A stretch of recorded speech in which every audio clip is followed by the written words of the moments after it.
Hey everybody, welcome back to Scott's Random Reviews. I got a good one for you today. Buckle up, strap in, roll up your windows, lock your doors, pull no punches. This is the real deal. Now, let me just tell you guys. Today we're going to be talking more about the highly sought after, wildly popular, rarely available Honda CRF300L, the unicorn bike, the powder puff bike, the basically marshmallow bike. Why is it a unicorn bike? Well, Scott, I'll tell you. This thing right here, first of all, it is like riding on a cloud. It is so soft and plush, and there's no adjustments for the suspension. So you're pretty much stuck with it. Now, let me just tell you one thing. Everybody wants these things. My local dealer is like, we can't even keep them in stock. They just, boom, sold, gone. And because I think the 250 is just a little too small, popular, and the 450 is just a little too expensive. And like my buddy, he's got the 450. He's like, I want one of yours, man. I want this 300. And the thing is about the 300, it's a great platform. If you got some money, I mean, you can take this bike the distance, but you're going to have to sink quite a bit of money into it at that point. You know, I mean, even with the frame, they make it look like one of the CRF aluminum frames. That's a steel frame. It ain't aluminum. There's no clickers on this thing. It's pretty gutless. It doesn't moto very well, but it loves the canyon roads and it loves dirt roads. It'll just eat that stuff up. And it's just so fun. It's just enough power, but not too much. So let's go ahead and do a little walk around. I do want to show you guys a couple things. Now, for my bike, I just picked it up pre-owned, and I've got a pretty good deal on it.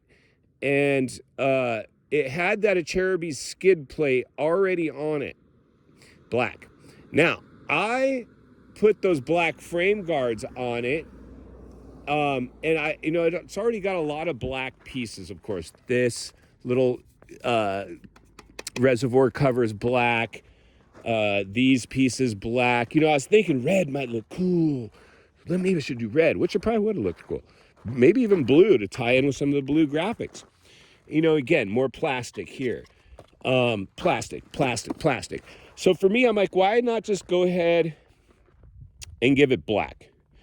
And I did do the tail tidy on it. I'm really happy about that. I did not like the big extended enduro looking fender. For me, again, mirrors had to come off. These are really cool little caps I got on Amazon to cap off your old mirror holes for under $5. The Cherubi's little lightweight mirror, I didn't like the big tall street bike looking mirrors. And so, yeah, some grips and a bar pad. For now, I'm just going to run these stock bars. I do definitely want to put bars. Typically bars and pipe, that's what you do instantly to a bike. But for me, because I have another bike to hammer on off-road, I kind of want to keep this thing a little bit clean.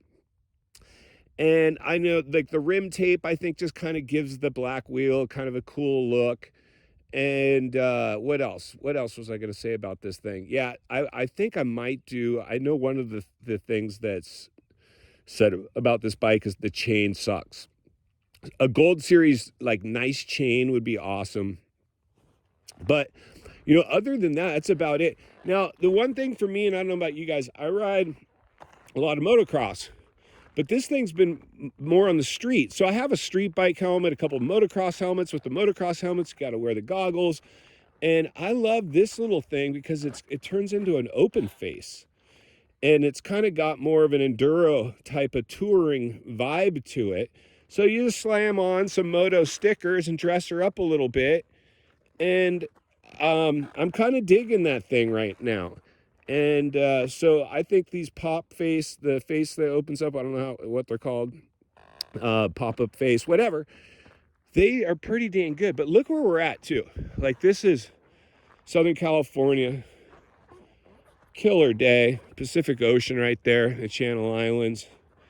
And this is Gibraltar Road. If we keep going up, there's some cool, really cool place, Divide Peak, which is really like dirt road. It gets kind of challenging though, almost too much for the 300 in my opinion, but just a beautiful day. I mean, that we're looking at. This For me, sometimes I'll just come and do just canyon roads, man, which it really makes me like I'm gonna do tires eventually on this thing, and I think I'm gonna have to go with something like this. Front tire looks pretty much like the stock tire, an enduro tire, but the back's an aftermarket knob. I don't think that's the stock rear tire.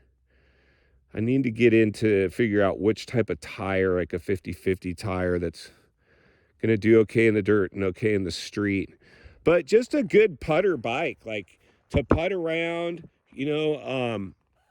and yesterday I took it way deep into the backcountry, deep fire roads, a lot of water crossings, which I didn't really dig, because then it got muddy. But I cleaned it off a little bit, hosed it down, wiped it down. But that's what I got for you guys today. So anyway, if this is the bike, everybody wants one, the CRF300L. Great platform. You can go crazy, do some suspension, do some bars, do some pipes, do some upgrades, get a little more juice out of it.